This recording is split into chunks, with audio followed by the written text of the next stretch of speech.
तो यहाँ पे हमें इस बफेलो को एआई करने के लिए या किसी भी पशु को एआई करने के लिए हमें सबसे पहले मवेशी का दाना चारा जो मवेशी खाती है उसका हम गोबर वाश करेंगे सबसे पहले। तो यहाँ पे हमने सीमन को जो है बिल्कुल पुश कर दिया है और पुश करने के बाद यहाँ पे इजिली धीरे धीरे आराम से हैंड्स ग्लव्स को और इस एआई गन को यहाँ पे हम बाहर कर लेंगे। नमस्कार दोस्तों, मेरा नाम है रंजन कुमार। तो जैसे कि आज देख सकते हैं फिर से हम पशुपालक भाई साहब के यहाँ आए हुए हैं। तो आज हम इस बफेलो को यानी कि भैंस को एआई करने वाले हैं, यानी कि आर्टिफिशियल इंसीमेशन करने वाले हैं। तो किस तरीके से एआई किया जाता है, किस तरीके का प्रोसेस होता है एआई का, अगर आप एआई करवाते हैं, अगर आपको नहीं पता है तो आज मैं सारा कुछ बताने वाला हूं कि एआई किस तरीके से किया जाता है, एआई में हमें क्या क्या जरूरत और सावधानियां बरतनी पड़ती है। तो उससे पहले अगर मेरे चैनल पे पहली बार आए हैं तो मेरे चैनल को सब्सक्राइब कर लीजिएगा, क्योंकि हम अपने इस चैनल पे मवेशी के ट्रीटमेंट के संबंधी, बच्चा निकालना, एआई प्रोडक्ट रिगार्डिंग और भी बहुत ऐसे सारी चीज है जो कि मैं डालते रहता हूं और वो बिल्कुल फ्री होता है। तो चलिए समय को ना गवाते हुए हम लोग देख लेते हैं कि किस तरीके से एआई किया जाता है, यानी आर्टिफिशियल इंसीमेशन किया जाता है। तो चलिए हम लोग देख लेते हैं।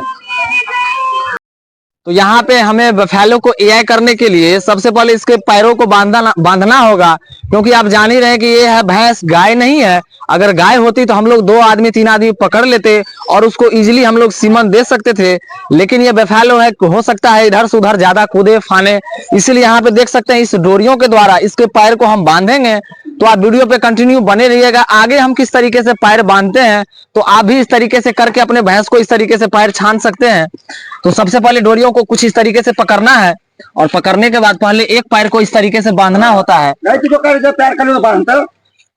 और बांधने के बाद यहाँ पे इस तरीके से टाइट करना है। फिर इसकी डोरियों को कुछ इस तरीके से यहाँ पे छोट करना है, यानी साइज को छोटा करना है और उसके बाद इस तरीके से इसके पैर को यहाँ पे बांधना होता है और थोड़ा सा बांधने के बाद इसको इस तरीके से खींचना होता है कुछ इस तरीके से, और उसके बाद इस बीच में पैर के दोनों बीच में इस तरीके से डोरी को 2 बार घुराने के बाद यहाँ पे इस डोरियों को कुछ इस तरीके से यहाँ पे बांध के नीचे करिए बाबू, हाँ कीजिए थोड़ा सा, हाँ इस तरीके से यहाँ पे करके और इस डोरियों को यहाँ पे हम इस तरीके से सड़क मुधी लगा देंगे, यानी इसको खींचने वाला इस तरीके से, जिससे कि हम बाद में खोल भी सकते हैं। तो यहाँ पे मेरा पैर बांधने का जो प्रोसेस था वो बिल्कुल कंप्लीट होता है। अब आगे हम इसमें सीमन तैयार करेंगे, गर्म पानी का जरूरत पड़ेगा, ठंडा पानी का जरूरत पड़ेगा। तो आप वीडियो पे कंटिन्यू बनी रहिए, आगे वो भी हम प्रोसेस करते हैं, वो भी हम आपको दिखाते हैं। तो यहाँ पे देख सकते हैं हम पशुपालक जी के द्वारा यहाँ पे हमने गर्म पानी इसमें लिया हुआ है और उसके बाद इसमें हम ठंडा पानी लिए हैं। तो अब हम ठंडा पानी और गर्म पानी दोनों को मिक्स करेंगे और इसके टेम्परेचर को मेंटेन करेंगे। तो आज के समय में अगर मैं टेम्परेचर की बात करूं तो 34 से 35 डिग्री, क्योंकि अभी गर्मी का समय चल रहा है, इसीलिए यहाँ पे पानी का जो टेम्परेचर होगा वो 34 से 35 डिग्री का टेम्परेचर होगा। तो यहाँ पे हम इसके टेम्परेचर को मेंटेन करेंगे डिजिटल थर्मामीटर के द्वारा। तो यहाँ पे देख सकते हैं हमारे पास ये थर्मामीटर है। तो यहाँ पे हमने गर्म पानी में ठंडा पानी मिक्स कर दिया है और यहाँ पे इस थर्मामीटर के द्वारा इसके टेम्परेचर को मेंटेन करेंगे, यानी कि सेल्सियस में चेकआउट करेंगे, फाइंड आउट करेंगे, ना कि फ़ारेनहाइट में। तो यहाँ पे इस तरीके से हम यहाँ पे थर्मामीटर को पानी में डालेंगे और उसके बाद इसके टेम्परेचर को हम यहाँ पे कुछ मेंटेन करेंगे। तो यहाँ पे लगभग पानी का जो टेम्परेचर है 34.6, आप कैमरे में देख सकते हैं कुछ इस तरीके से 34.6, यानी कि ये पानी का जो टेम्परेचर है वो बिल्कुल मेंटेन हो चुका है, सीमेंट के लिए तैयार हो चुका है। तो अब इसमें हम सीमन थॉइंग करेंगे। तो यहाँ पे देख सकते हैं ये जो हम लोग का सीमन का जो है स्टोर करने वाला, जिसमें हम लोग सीमन स्टोर करके रखते हैं, कंटेनर जिसको हम लोग बोलते हैं, तो ये CLI कंपनी का है। और यहाँ इसमें हमने खोला तो यहाँ पे देख सकते हैं धुआं निकल रहा है, ये है नाइट्रोजन गैस, काफी खतरनाक होता है, -200 से -210 डिग्री के टेम्परेचर में होता है, क्योंकि ये हमारे सीमन को सुरक्षा प्रदान करता है, जिससे हमारा जो ये सीमन होता है वो खराब नहीं होता है। तो यहाँ पे हम देख सकते हैं किस तरीके के यहाँ पे हम लोग यहाँ पे सीमन रखते हैं। यहाँ पे हम साहिवाल, जर्सी, फ्रीजियन, मुर्रा, कुछ इस तरीके से यहाँ पे हर एक नस्ल का हम सीमन रखे हुए हैं। लेकिन आज इस बफेलो को जो हम एआई करेंगे वो यहाँ पे हम मुर्रा नस्ल का ABS का सीमन डालने वाले हैं कुछ इस तरीके से। तो यहाँ पे हम इस पानी में कुछ इस तरीके से इसको डाल देंगे। तो इसको हम थोड़ा सा ठंडा कर देते हैं यहाँ पे इस तरीके से, क्योंकि धूप से इसे बहुत ज्यादा एलर्जी होता है और अभी है धूप, तो इसीलिए हम यहाँ पे इसको ठंडा कर दिए हैं। तो यहाँ पे हम कम से कम 30 सेकंड के लिए यहाँ पे वेट करेंगे। यहाँ पे लगभग 30 सेकंड पूरा हो चुका है। तो यहाँ पे इस सीमन को कुछ इस तरीके से हम यहाँ पे वॉश करेंगे।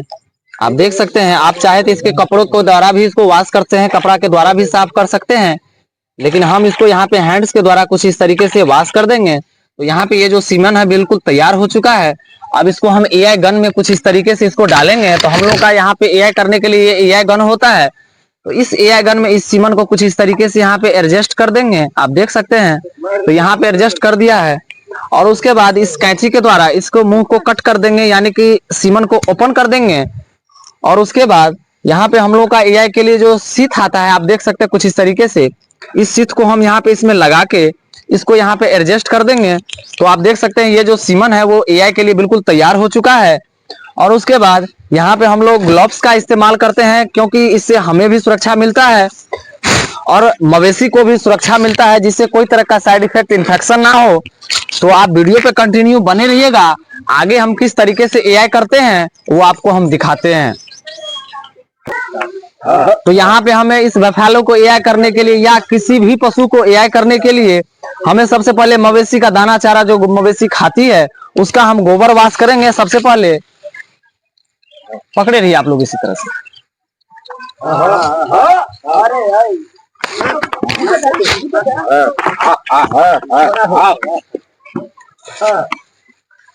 तो यहाँ पे हम कुछ इस तरीके से इसके गोबर को हम यहाँ पे वॉश करेंगे।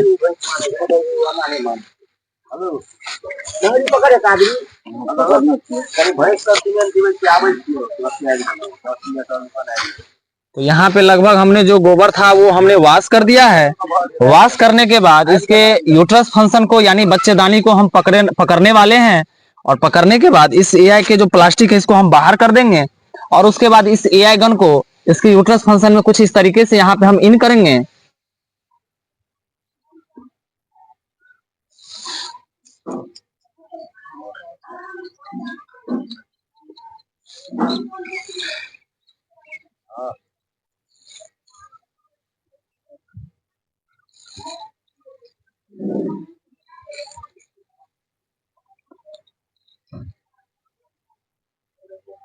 तो यहाँ पे मेरा जो एआई गन है वो बिल्कुल सेट हो चुका है। और उसके बाद इस सीमन को यहाँ पे हम कुछ इस तरीके से यहाँ पे पुश कर देंगे। आप देख सकते हैं, तो यहाँ पे हमने सीमन को जो है बिल्कुल पुश कर दिया है। और पुश करने के बाद यहाँ पे इजिली धीरे धीरे आराम से हैंड्स ग्लव्स को और इस एआई गन को यहाँ पे हम बाहर कर लेंगे। छोड़ दीजिए आप लोग, हो गया। और उसके बाद इस ग्लव्स को हम यहाँ पे बाहर कर देंगे। और उसके बाद यहाँ जो एआई का जो प्लास्टिक है इसको मवेशी को देंगे थोड़ा सा चाटने के लिए। आगे दीजिए बाबू, इसको आगे चाटेगी। तो यहाँ पे मेरा एआई प्रोसेस बिल्कुल कंप्लीट हो चुका है। और यहाँ इसके बाद इस मवेशी को या किसी भी गौ माता हो या भैंस हो, आगे का जो प्रोसेस होता है उसको कम से कम 3 घंटे के लिए खड़ा रखना होता है, क्योंकि उसे 3 घंटे तक उसको बैठने नहीं देना है। और खाना में दाना चारा के रूप में उसको माड़ गुंडा खल्ली जो भी गर्म चीज होता है वो 3 महीने के लिए या तो कम से कम 25 दिन के लिए 1 महीने के लिए उसको मनाही होता है। और खाने में इसको देना क्या है, तो खाने में इसको घास कुट्टी आटा चुन्नी चोकर यानी ठंडा ठंडा चीज देना है, ना कि गर्म चीज देना है। और इसमें अगर आप जैसे कि ध्यान रखना होगा कम से कम 22 से 24 दिन तक इसको जो प्रिकॉशन होता है, आप भी इस तरीके से अगर एआई करवाते हैं उसको 22 से 24 दिन तक आप ध्यान दीजिए। अगर आपके यहाँ जो डॉक्टर साहब आए हैं जो एआई किए हुए हैं, तो अगर 22 से 24 दिन में अगर रिपीट करती है पशु तो 22 से 24 दिन के बाद ही करती है। तो आप अपने लोकल जो डॉक्टर साहब हैं जिनसे आप एआई करवाए हैं उनसे आप संपर्क कर सकते हैं, उनसे बात कर सकते हैं। या नहीं तो स्क्रीन पर आपको मेरा नंबर शो करता होगा, आप वहां से भी मुझसे सलाह ले सकते हैं। तो मैं उम्मीद करता हूं कि आप एआई का सारा प्रोसेस समझ गए होंगे। हमने आपको पैर छानने का प्रोसेस बताया, सीमन देने का प्रोसेस बताया, क्या क्या उसमें सावधानियां बरतनी है वो भी हमने बताया। तो आप इस वीडियो को कहां से देख रहे हैं मुझे कमेंट करके जरूर बताइएगा। और इस भैंस के लिए और गौमाता के लिए आप इस वीडियो को शेयर कीजिएगा, जिससे आज ये हमारे भाई साहब पशुपालक हैं, हो सकता है इनके द्वारा किसी और का भला हो जाए। तो अगर मेरे वीडियो आपको अच्छा लगा हो तो एक लाइक कीजिएगा। और मेरे चैनल पे पहली बार आए हैं तो प्लीज मेरे चैनल को सब्सक्राइब कर लीजिएगा, क्योंकि हम अपने चैनल पे मवेशी के ट्रीटमेंट के संबंधी बच्चा निकालना एआई प्रोडक्ट रिगार्डिंग और भी बहुत ऐसी सारी चीजें हैं जो कि मैं डालते रहता हूं और वो बिल्कुल फ्री होता है। तो बस आज के वीडियो में इतना ही, तब तक के लिए जय हिंद, वंदे मातरम।